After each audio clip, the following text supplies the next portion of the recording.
I'm Justin. I originally grew up in Citrus Heights for until the eighth grade until freshman year. At that point, I moved to Roseville.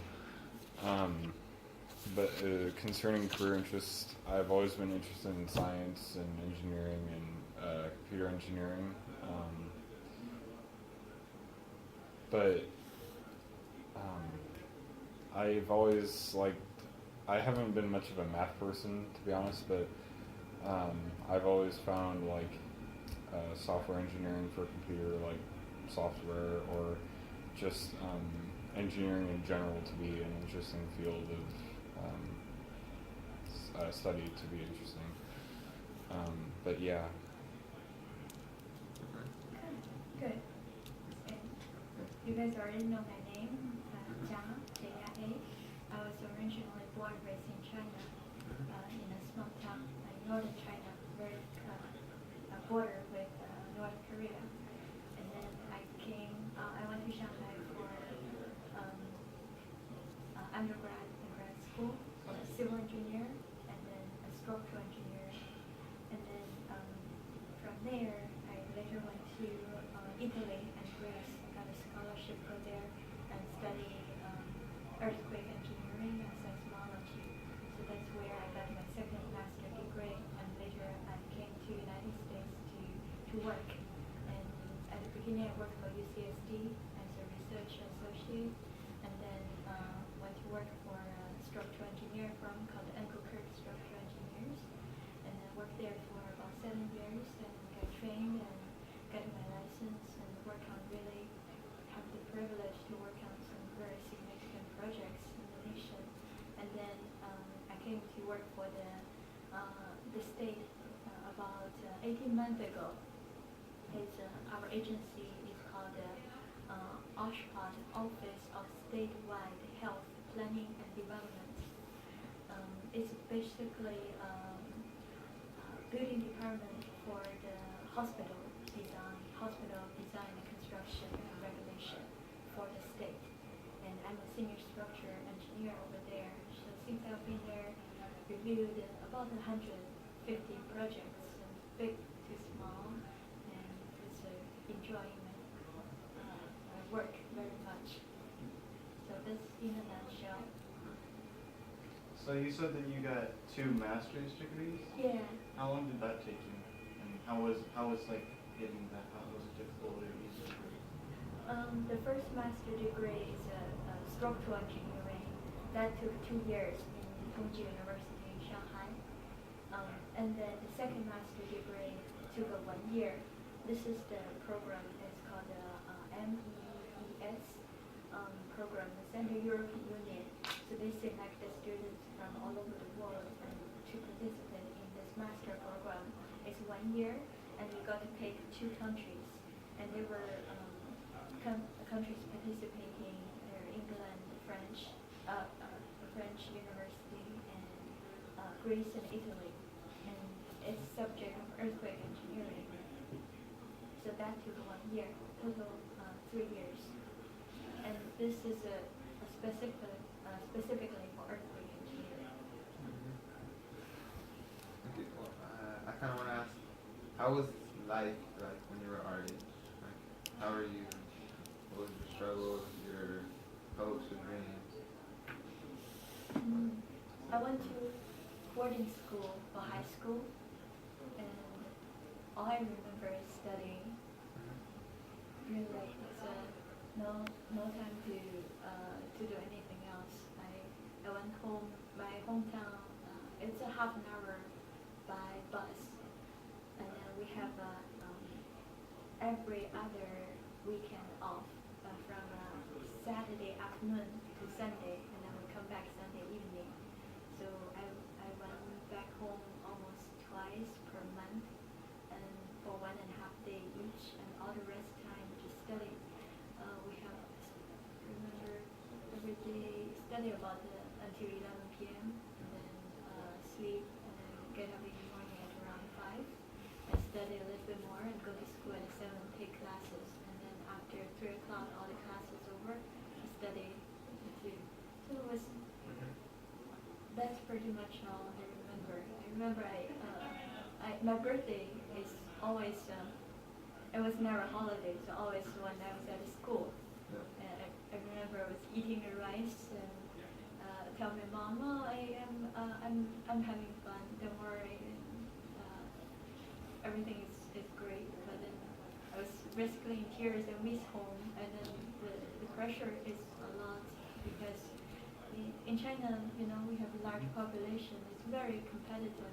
Unless you climb to the top, you're not going to accepted by the top university. And then that pretty much decide your starting point for the rest for the next 10, 15 years of your life, right? So it's hard. It's hard reality, but it was all worth it. So, I was going to ask you how the transition was since you moved around a lot, completing college, like you, since you have 2 masters, how was it transitioning from moving away from home to Italy and America, and then doing all the work, you know, after you moved away from home? Well, I went to boarding school when I was fairly young, so I learned to be independent, to count on myself. But one thing Justin mentioned that it is a big change because the friends I made at the school 6 years together, but then I move on, and then the friends I made in Italy I had to move on when I go to grade school, and then later I come here. So I'm always jumping around, but it taught me that I cherish the friendship I had then, the people that I know then. But if it's time to leave, then it's time to move on. And always, I remember my dad told me, when you were young, you need to go to see the world as much as you can. So by the time you get older and great, you wouldn't feel regret that you haven't done enough. And I guess I took this advice. All I remember, it was I took a chemistry class in junior high school, and when the teacher tried to explain the molecular structure, you know, you have the neuron and then you have the electron, it's orbiting around it. So he made this analogy. He said, you know, the electron has more energy, will orbit further from the center. It's just like your life. If you think you are capable, you can do more, then you wouldn't stay at home. And that just struck me all these years that I just need to go further and further. So, how was your relationship with your parents since you didn't really see them a lot? And like, do you still remain in contact with them? And what's the situation with them? I remember that my parents, they were all very good students, but they couldn't go to university because of the revolution in China. So they all graduated from high school and pretty much they went to work, their life starts there. And they understand that how important education is to us before I realized it. I remember the first day that I went to elementary school. The first day, my mom told me that if you want to become a coal miner, just live like all the rest of us, and that's your choice. I'm happy for you if you are happy. But if you don't want to spend the rest of your life to stay in this town, then this is your only way out, the education. And both my parents, they just push me. They motivate me to go on the right track. And at the beginning it was tension because I want to play.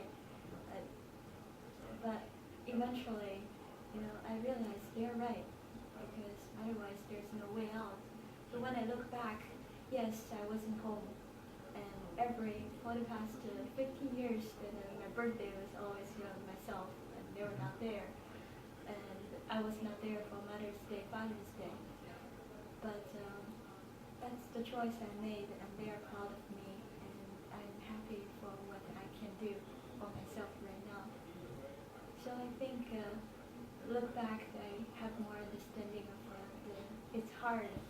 them to see me moving further and further from my career, just as hard as how much I miss them too.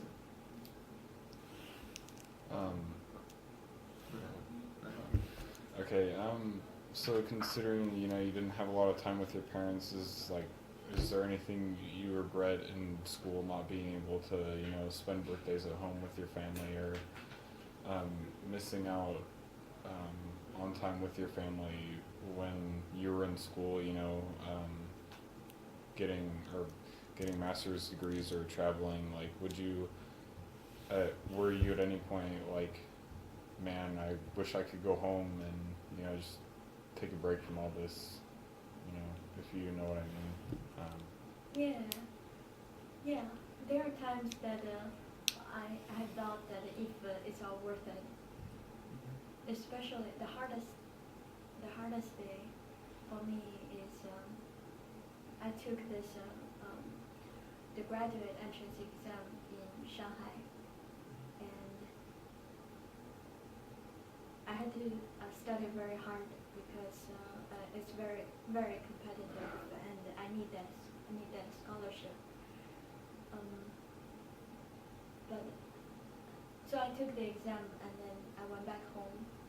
And as always, I brought some gifts for my family and for my grandpa, because he was really not only he was my role model, mentor for me. And then I asked my mom, I said, well, let's go to see grandpa. And then my dad started to cry.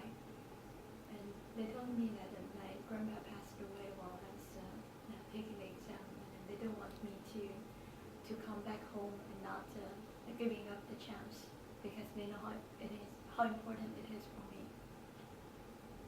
So ever since then, you know, not every day goes by that I don't wonder that how come I didn't have a closure with him. So yeah, I have doubt, but I believe that it's fair in life. You know, there are times that I work, there are times I play, and I can either take my time to play at the beginning, early, when I was young, and then have a harder life later because I didn't prepare myself for it, or I can work harder when I'm young and then enjoy life later. So as a matter of fact, we just invited my mom came to visit Lloyd and I for 50 days after having seen her for 2 years, and we were traveling all over the place. So it's really, if I had not worked hard before, I don't think I would enjoy this much when I united with my family. Well, I was kind of curious, like when you mentioned your grandpa was your role model, like, do you mind explaining why?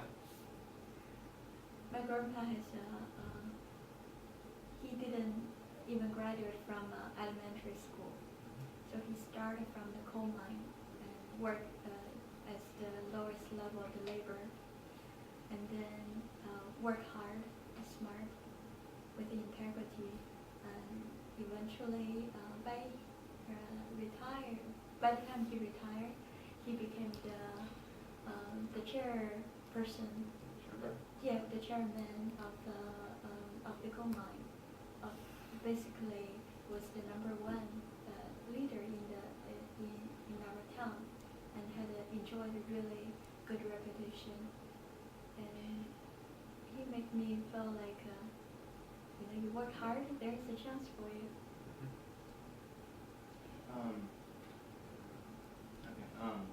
So to get back to the kind of education level, I guess.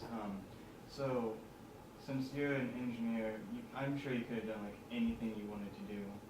Why did you choose engineering? Structural, Yeah. or why do I choose engineering in general? Ever since I was little, I always want to build something. And I remember, we used the bricks that from somebody's they have this pile of bricks, and we build a little shelter for the lost puppies.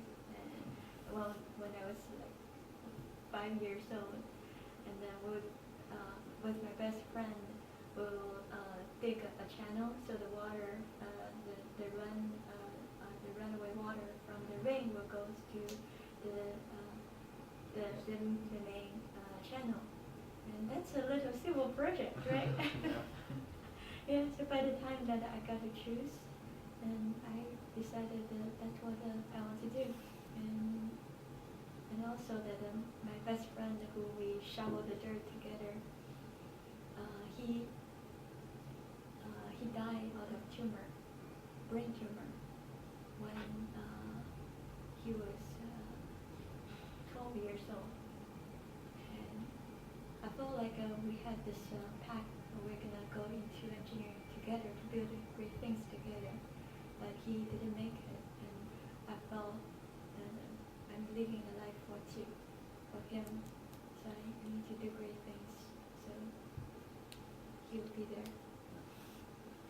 Motivation. Getting back to like academic stuff in general, you said you did a lot of studying.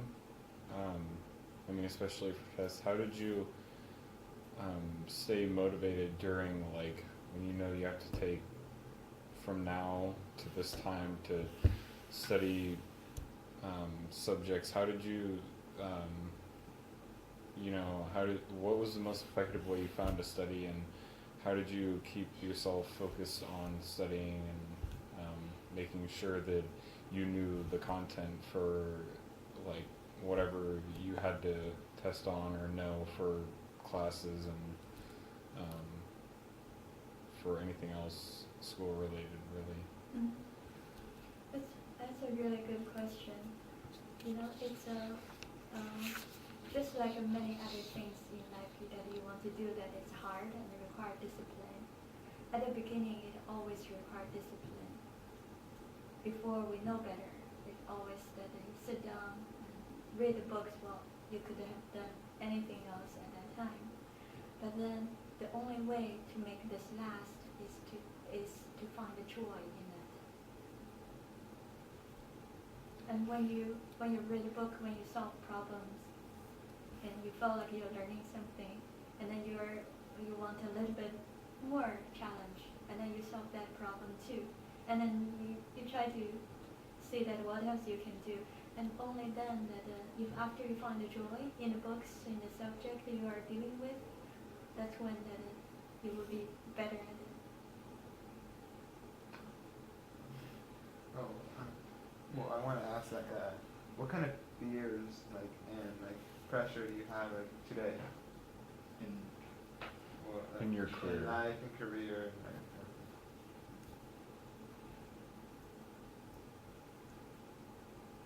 It's always that if I've done enough with the talents that God gave me, did I live to the full potential or not? That is always my fear. Because you don't have any regrets. Right. Yeah. So what kind of challenges do you face in the work like that you do? Like what kind of problems arise that you have to solve, and sometimes they're challenging for you? Well, the work I do,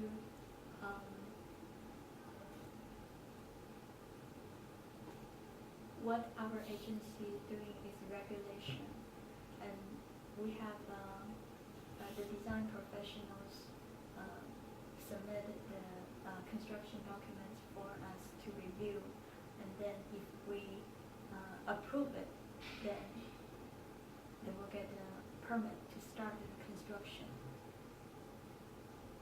So what the challenge is well, to meet the deadline, and then to make sure that the project's within budget, but also that make sure that what we approved is fundamentally up to the standard, is to safeguard the were not given as much time, the design professional could design a building for 2-3 months, but then we may have a week to review it. So it's really, you have to think that what they could miss, and you try to not make the same mistake. Seems really hard. I had another question. When you were studying like engineering and stuff, was there another field that you wanted to go into? You know, like computer sciences or, you know, a language or anything that you were just fascinated other than structural engineering or engineering in general, like in art or music? Yeah. I always think that if I were not in engineering, I would go to law. Because engineer, we build the buildings, and so, but in law, even though it's not tangible, but they are building an infrastructure for the society. I think that's just equally valuable. So you pretty much what I'm getting from this is like you want to give back to society and you want to like help people, right? Yeah. So how did you get to that mindset? Like what influenced you to want to give back to the community? Well, I guess I learned that well, basically the value, it depends on it's how many people that you can help.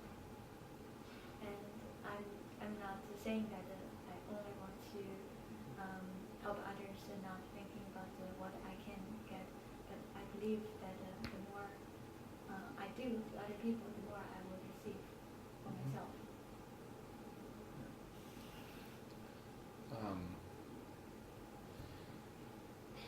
I just forgot my question. Oh yeah.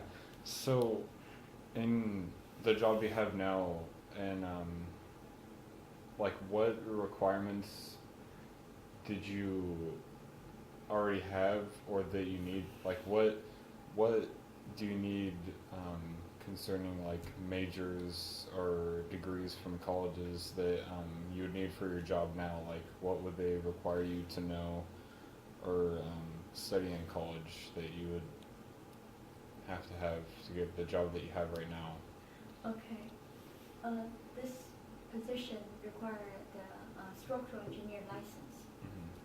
So to get let's backtrack, to get a structural engineer license, then you have to be a civil engineer and then work and holding a civil engineer license, and then work for 3 years practicing as a structural engineer, and then you pass a 16-hour exam, and then you get this structural engineer license, and then, well, of course you have to go through the interview and then all that to get the position, but then one harder requirement is the structural engineer license.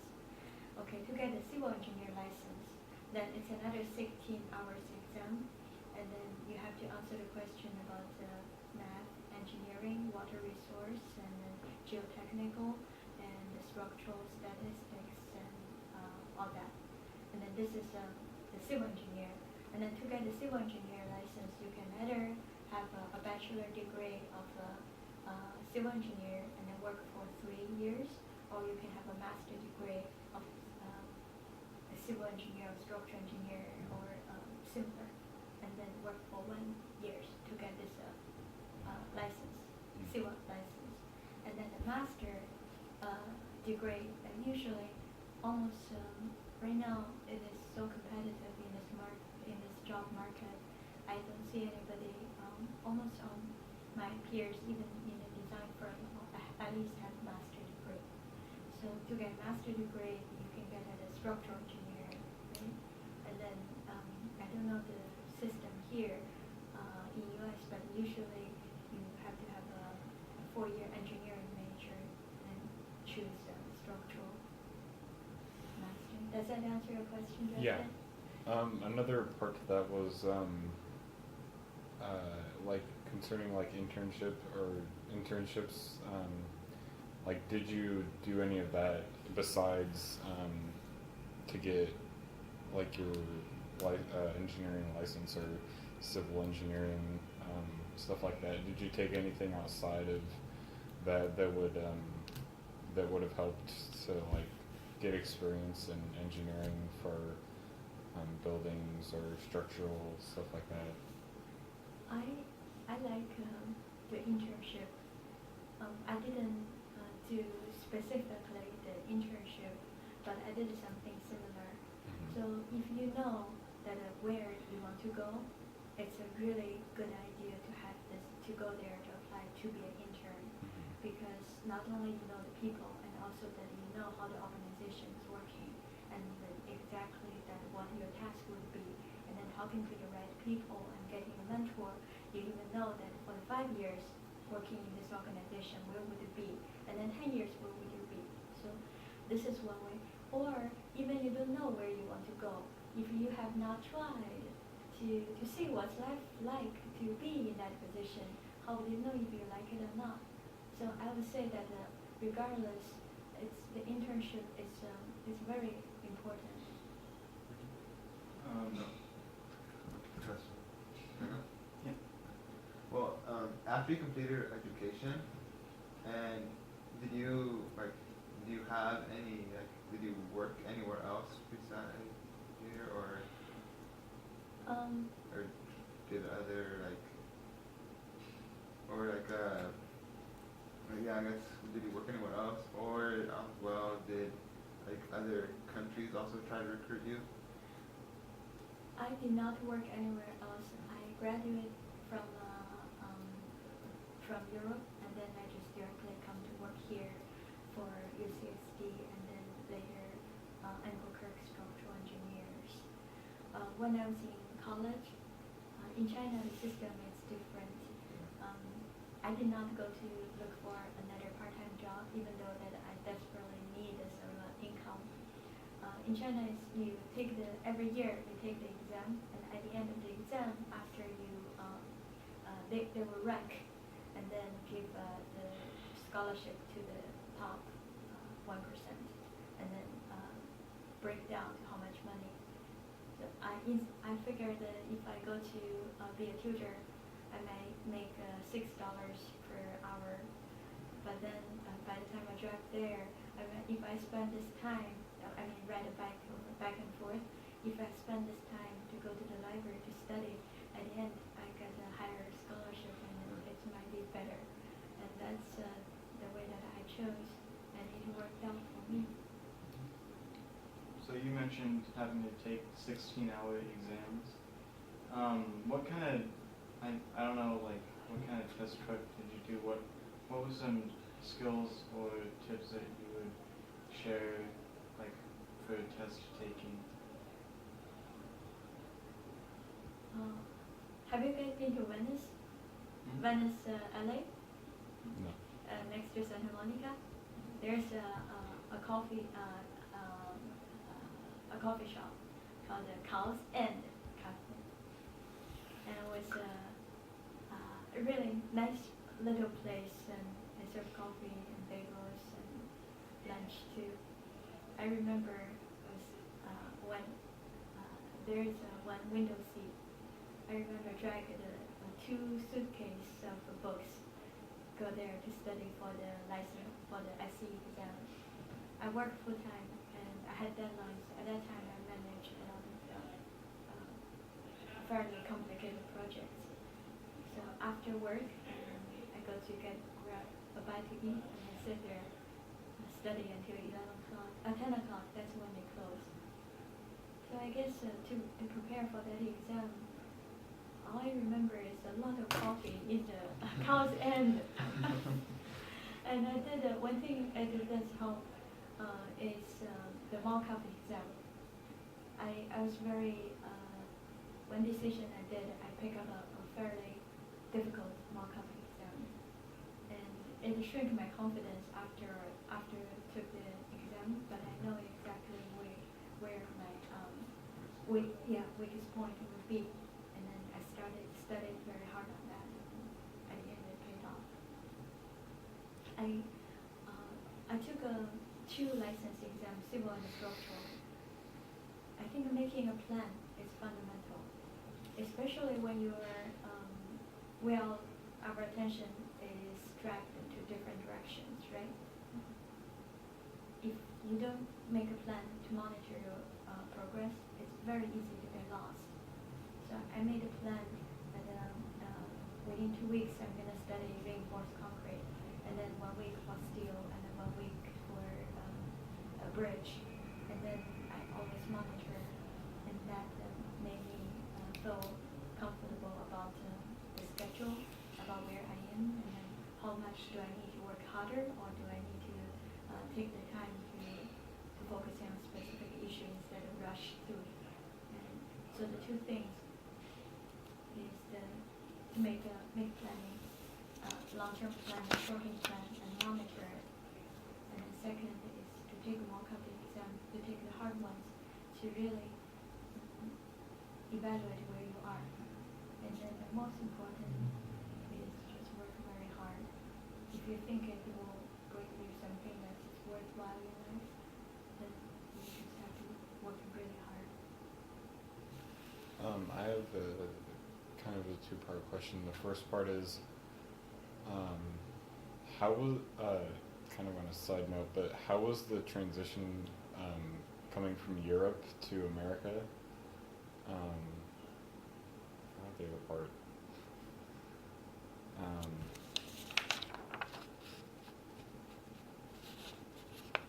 And the other part is, a lot of people going to college that we've talked to here say, like, you know, talking to your professors is a really good way to get help with, like, whatever classes you're taking. Did you do any of that, or did you have any experience with, like, going up to your teachers and saying, like, hey, when can I come in and get help, or, you know, like, this is who I am, like introducing yourself, and if you did that, did it help any with what you were taking in school and studying and understanding the content?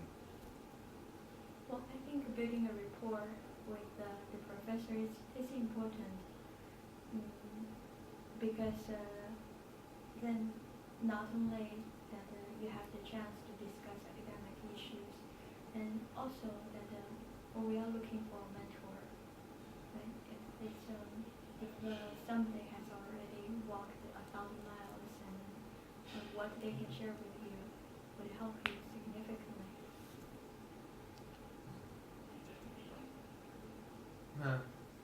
Well, like, is also to build on what Terry said about the 16 hours, like, test, but kind of ask, like, how did you feel while you were taking this, and, like, how did you, like, get through those 16-hour tests? During the exam, well, at the beginning, when it started, I was very nervous, because there a lot of people say they cannot finish, and I was very nervous. And then as I go along, I start to enjoy it a lot more, because I studied that hard, and I felt like this is something I can make it work, and I just need to think, and I know other things. I just need to put it together to get to the answer, and I started to enjoy it. And then at the end, I was exhausted. You said you took 16-hour tests. Is that, like, how long they actually were? And did you get, like, breaks in between the test periods? Yeah, that was 2 days. So 4 hour, and then 1 hour lunch break, 4 hour, and then 4 hour, lunch Okay. break, and then 4 hour. Yeah, it's like, that's a pretty long test. Yeah, at the end I remember having this huge headache, and also because of dehydration.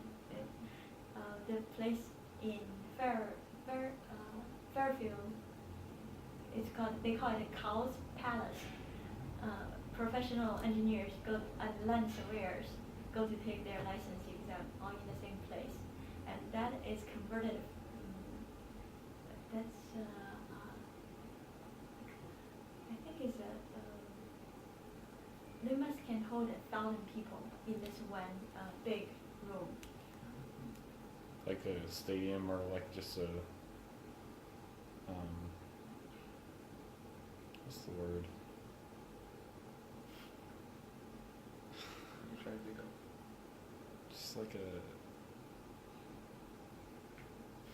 Not a fancy stadium. I don't think they Yeah. even have an air conditioner. Or Oh. they put a big fan, and then just each session how many people taking the exam, and there people have to. The passing rate is extremely low. I think it's 20%, 10 to 20% for the structural engineer exam. So a lot of people have to go back and take over and over again.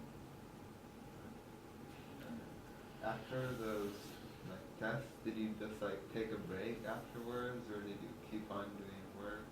Yeah, go back to work, and I had a work that I fell behind, and I had to catch up with it. Yeah.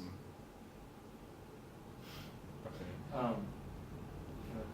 Well, I was wondering, like, you said that when you're young, if you work hard, you can, enjoy life later when you're older, and you've already you already have a job as an engineer and stuff. Like, what have you like taken up any like hobbies, or like what do you if like so like have you done anything like outside of work that you didn't really get to do when you were in school or something like that, like just doing stuff that you weren't able to do before? Yeah, like traveling. I always like traveling. Lloyd and I went to Mexico, went to Guanajuato for Thanksgiving last year. And when I was at school, I was always on a budget. I was living in Europe, and it was so close to. It's so very convenient to travel in Europe. You take the train and then you can go pretty much. Yeah, but didn't have that much money, and I was saving scholarship for my family as well. I got a big scholarship, but didn't want to use all of it, so I didn't end up going anywhere. And then when I come here, started working, and then also started to save money too. And now we got to. I always want to travel. I think that's the best way to really see the world, right? And we got to do a little more and more, and that's very satisfactory, gratifying. So coming from where you were to now, are you are you excited? Are you really satisfied with your life? Like, are you really satisfied with how hard you worked and all that you did in your kind of college career? I'm very happy and content, but I know that I'm not. I can't